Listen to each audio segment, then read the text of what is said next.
زي ما اتعلمنا في الفيديو اللي فات ازاي بنقدر نعمل سورت اند فلتر للبيانات بتاعتنا، سواء بقى على حسب طبيعه البيانات سواء تكست او نمبرز او دي. كمان في الفيديو ده هنتعلم ازاي بنقدر نعمل سورت باي مالتي ليفلز. يعني ايه؟ بنقدر نعمل سورت لاكتر من كولوم على حسب الليفلز اللي احنا عايزينها بالبريوريتيز بتاعتها بالاولويات بتاعتها. تعالوا نجرب مع بعض. انا دلوقتي عندي برضو نفس الشيت اللي احنا كنا شغالين عليه، ان احنا عندنا شويه بيانات بتاعت طلبه، ففي التسلسل والاسماء بتاعتهم والادرس ودرجاتهم في المواد في سكسس اور فيل. فاحنا طالبين مننا تقرير دلوقتي، او طالبين اما نيجي نبعت لهم البيانات، المدير طالب مني البيانات اما اجي ابعتها تبقى معمول لها سورت بشكل معين بحيث تسهل عليه في القراءه شويه. ايه هي بقى؟ اول حاجه هو عايز يسورت، خلينا اكتبها هنا. هو عايز دلوقتي اما يجي يعمل سورت، اول حاجه يسورت بالادرس، اول حاجه يسورت بالادرس. وعايز اما يجي كمان يسورت بالادرس ان الاسماء اللي تبان عندي اول حاجه الناس بتوع اسكندريه، وبعد كده الناس بتوع القاهره، وبعد كده الناس بتوع اسوان. ماشي؟ يعني هو مش هيعمل سورت عادي، لا ده كمان هيعمل سورت، هو كمان هيعمل سورت بكونديشنز معينه هو عايزها عشان يحققها. فاول حاجه هيعمل سورت للبيانات بتاعتي بالشكل ده. تمام؟ بعد كده هيسورت ازاي؟ بعد ما عملت الادرس اليكس كايرو اسوان، هيرتب البيانات بتاعتهم الناس السكسس الاول، بعد كده الفيل. هيروح يرتب الناس السكسس في كل بقى، يعني هيجيب الناس بتوع اسكندريه ويرتب سكسس وفيل، بعد كده كايرو، بعد كده اسوان. فهيشوف الناس السكسس وبعد كده فيل. تمام؟ بعد ما يرتب العناوين وسكسس وفيل، عايز يرتب توتال الدرجات بتاعتهم، عايز يرتب توتال الدرجات بتاعتهم من الكبير للصغير، من اللارجست تو سمولست. طيب ده اللي هو ايه عايز يعمله حاليا. تعالوا نجرب مع بعض، بس خدوا بالكم ان انا عندي في تريك هنا بسيطه، ان هو عايز اما يجي يرتب العناوين يرتبها بشكل معين. فاحنا دلوقتي عايزين نخدم النقطه دي ونظبطها عنده. طيب تعالوا واحده واحده كده. انا دلوقتي قلت لكم هنرتب الاول الادرس، وبعد كده نرتب سكسس ولا فيل، وبعد كده نرتب الدرجات بتاعته من الكبير للصغير. فانا دلوقتي ما هاجي ارتب الادرس واقول له مثلا رتب لي من الاي تو ذي، فساعتها هيعمل ايه؟ طبعا هيرتب لي الناس بتوع اسكندريه الاول، بعد كده اسوان، بعد كده كايرو. مش ده اللي احنا عايزينه. طب تعالوا نعكس الترتيب كده واقول له السورت من زيتو ايه. برضه ما عملش اللي احنا عايزينه. هو عمل دلوقتي كايرو، بعد كده اسوان، بعد كده اسكندريه. فانا كده لا، في حاجه عندي غلط، انا مش قادره ارتب الترتيب اللي هو عايزه. فدي اول مشكله عندي. ماشي؟ طب خلينا نقول اللي احنا هنرتبها من A to Z واكننا عملناها. ماشي؟ طيب عايزه بعد كده ارتب الناس السكسس الاول، بعد كده فيل. طيب تعالوا ارتب السكسس الاول بعد كده فيل. هو كده رتب لي الادرس خلاص، وخلصنا الدنيا والدنيا تمام وظبطناها كده. ايه وهو مش هياخد باله. هروح عند السكسس والفيل واقول له اعمل لي سورت A to Z، فهيرتب لي الفيل والسكسس، او لو عكستها زي ما احنا عايزين مش هتفرق. تمام؟ فهيرتبها لي فعلا. بس انا عندي مشكله ان هو ايه، ان هو بوظ لي الترتيب اللي هنا. يعني انا لما هرتب سكسس بعد كده فيل او العكس، ما هو بوظ لي الترتيب الاولاني اللي انا عملته. فدي مشكله عندي. فبرضه نقول اللي احنا اكننا ايه عملناهم والدنيا ظبطت مفيش اي مشاكل. فدي تاني مشكله احنا تغاضينا عنها واكننا عملناها. طيب بعد كده عايز يرتب توتال الدرجات من الكبير للصغير، فهروح دلوقتي ارتب توتال الدرجات من الكبير للصغير.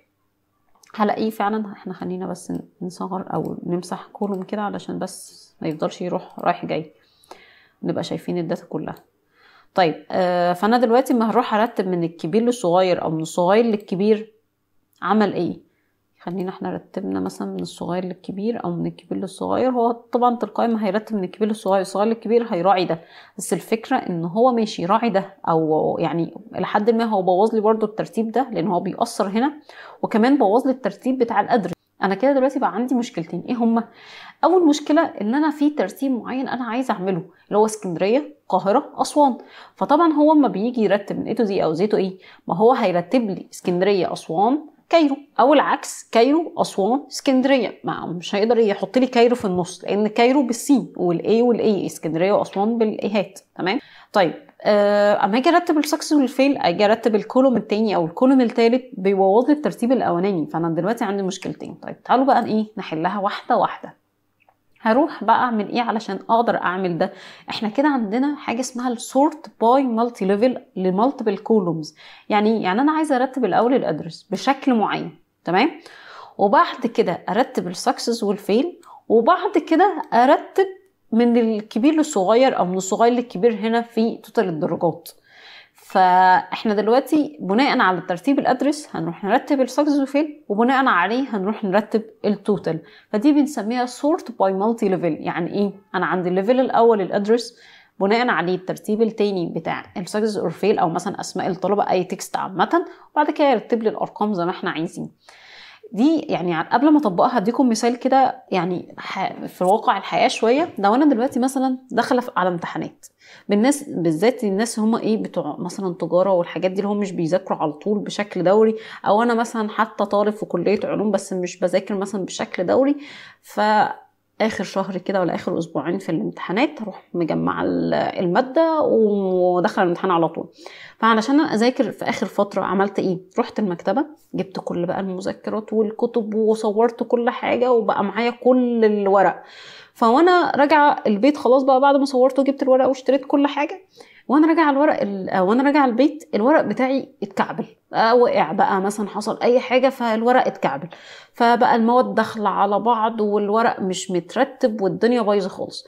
انا عايزه ارتبهم. طب واحده واحده كده هنرتبهم ازاي؟ تعالوا نفكر مع بعض. اولا انا عندي 5 مواد وكل ماده فيها شابترز من جوه، وكل شابتر فيه طبعا ليسونز مثلا.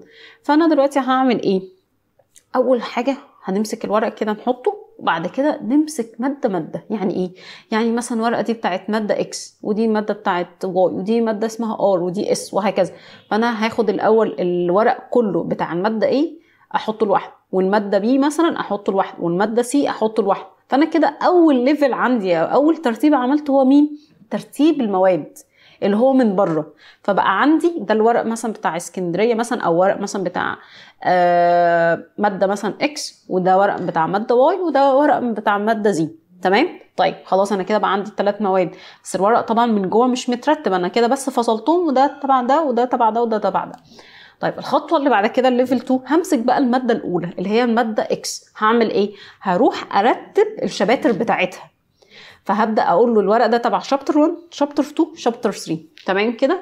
يبقى انا باول ليفل رتبنا المواد، بعد كده مسكنا الماده اللي هي الماده الاولى ورتبنا الشابترز فيها. تمام؟ شابترز فيها. بعد ما رتبت الشابترز فيها هعمل ايه؟ ما هو برضو الورق بتاع الشابترز الليسونز مش مترتبه جوه، فهعمل ايه بعد كده؟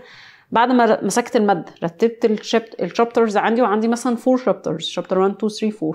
همسك بقى الشابتر الاولاني ارتب الليسونز بتاعتها بالورق بترتيب الورق. يبقى انا دلوقتي بعمل ايه؟ انا مش بمسك كله وبرتب كله مع بعض. يعني مش هروح ارتب الاول المواد وبعد كده ارتب كل الشابترز وبعد كده ارتب كل الليسونز. لا، انا بمسك ماده ماده. بعد ما رتبت المواد همسك الماده الاولى ورتبها شابترز، وبعد كده الليفل 3 بقى احنا كده ليفل 2 رتبنا الشابترز بتاعت الماده الاولى، نفس القصه عملنا في الماده الثانيه ونفس القصه عملنا في الماده الثالثه. طيب همسك الماده الاولى تاني، خلاص بعد ما رتبت الشابترز فيها هعمل ايه؟ همسك شابتر 1 ارتب الليسونز فيها. الليسون طبعا ترتيب الورق بتاعه، والشابتر 2 بالورق بتاعه بالليسونز والورق بتاعه، شابتر 3 بالورقه والليسون، وكذلك شابتر 4. يبقى انا كده خلاص الماده الاولى خلصت، همسك الماده الثانيه نفس النظام، همسك الماده الاخيره نفس النظام. انا كده رتبت الورق بتاعي. ده اللي احنا عايزين دلوقتي نعمله في الاكسل، اللي احنا نرتب باي ليفلز. ليفل الاول رتبنا المواد، بعد كده ليفل 2 رتبنا الشابترز، بعد كده ليفل 3 رتبنا الليسونز في كل شابتر. فده اللي احنا عايزين نعمله، ان هو يرتب لي الادرس الاول، بعد كده يرتب لي مثلا خلينا نقول السكسس اور فيل او حتى اسماء الطلبه ابجدي يعني من A to Z. ممكن نجربها اسماء الطلبه عشان نحس بالفرق دلوقتي. وبعد كده نرتب توتال الدرجات. فانا دلوقتي بصوا هغير حاجه دلوقتي، ان احنا هنرتب بالفول نيم بالاسماء من A to Z مثلا. تمام؟ طيب واحده واحده. طيب هروح اقول له من السورت دلوقتي من تابل داتا. يعني انا دلوقتي طبعا زي ما قلنا لما هاجي ارتب A to Z هيبوظ لي، هيرتب صح بس مش هيعمل لي بنفس الفكره، بنفس اللي هي فكره اسكندريه كايرو اسوان. ما اجي ارتب بقى من الاي تو زي مثلا في الاسماء، ما هو هيرتبهم لي صح بس عكس لي هنا الترتيب. طب بعد كده هرتب مثلا من الكبير للصغير، بوظ لي الترتيب بتاع الادرس وبوظ لي الترتيب بتاع الفول نيم. فاحنا عايزين دلوقتي لما اجي ارتب اسكندريه بعد كده ارتب الاسماء ما يبوظليش الترتيب الاولاني، وما اجي ارتب الدرجات ما يبوظليش الترتيب الثاني ولا الاولاني. بمعنى اصح انا عايزه امسك الناس بتوع اسكندريه ارتب اسمائهم، وبعد ما ارتب اسمائهم بناء عليه هرتب مجموع الدرجات بتاعتهم.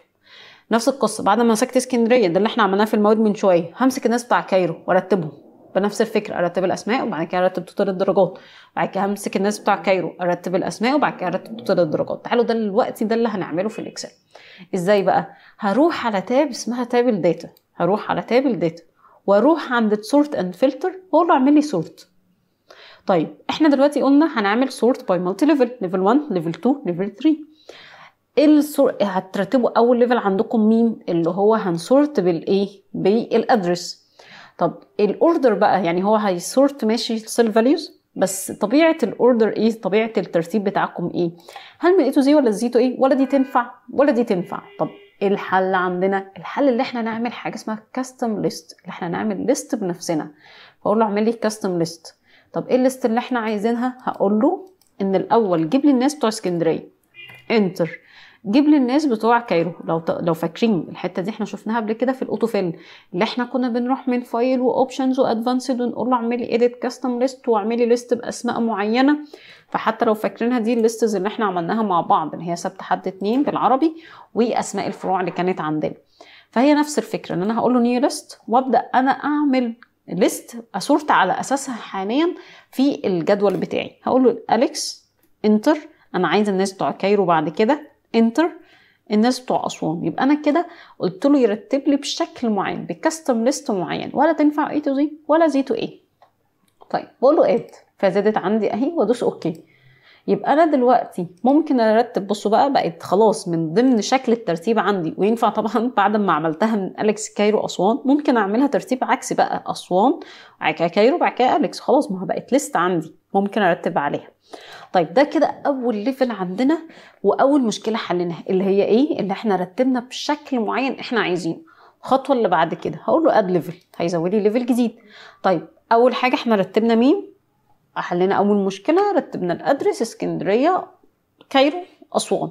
عايزه امسك الناس بتوع اسكندريه وارتب الاسماء بتاعتهم، وامسك الناس بتاع كايرو وارتب الاسماء بتاعتهم، وامسك الناس بتوع اسوان ارتب الاسماء بتاعتهم. فاحنا كده بنعمل ايه بقى؟ بنعمل سورت باي مالتي ليفل زي ما قلنا. فانا بعد ما عملت الليفل 1 then باي، يعني بناء على الترتيب الاولاني هيرتب الترتيب الثاني. فانا هقول له then باي رتب لي مين تاني؟ رتب لي الفول نيم.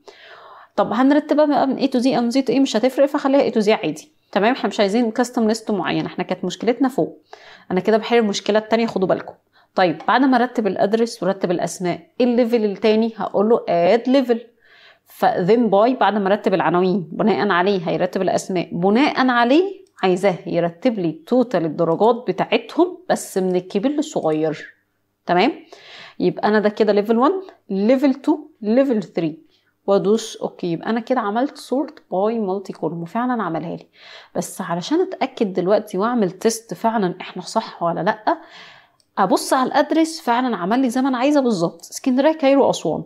بس لما اجي ابص على الاسماء ما ينفعش ابص عليها ككولوم كامل، ما ينفعش ابص عليها ككولوم كامل. انا لما اجي ابص دلوقتي هبص عليها اجزاء اجزاء، زي فكره المواد. انا مسكت الماده وبدات ابص شابتر 1 شابتر 2 شابتر 3، الماده الثانيه شابتر 1 شابتر 2 شابتر 3، الماده الثالثه شابتر 1 2 3 وهكذا. وبعد ما مسكت شابتر 1 و 2 3 في الماده الاولى همسك شابتر 1 وارتب الليسونز بتاعتها وهكذا. فاحنا بنمسك ماده ماده ونبص عليها. نفس القصه ده اللي هنعمله دلوقتي في الادرسيز. الادرس الاولاني اللي هو اليكس هو فعلا رتب لي الاسماء بتاعتي من الاي تو زي، احمد اروى خالد. طيب خلينا نسلكت كده، وفعلا رتب لي من الكبير للصغير الارقام بتاعتي. بس ناخد بالنا من حاجه، هو في هنا 92 55 60. ازاي بقى ال60 مش المفروض ال60 قبل ال55؟ انت صح، طريقه تفكيرك صح، بس الفكره لو انا اخدت ال60 اللي هي بتاعت خالد وخليتها قبل اروى، طب ما انا كده بوظت الترتيب المستوى الثاني او ليفل 2. فاحنا عندنا اولويات في الترتيب. فانا قلت له رتب لي الادرس الاول بشكل معين، بناء عليه راح رتب لي الاسماء. فلو كان عندي 2 احمد، واحد جايب درجه اعلى من التاني، فهيخلي احمد درجته اعلى فوق واحمد التاني درجته تحت.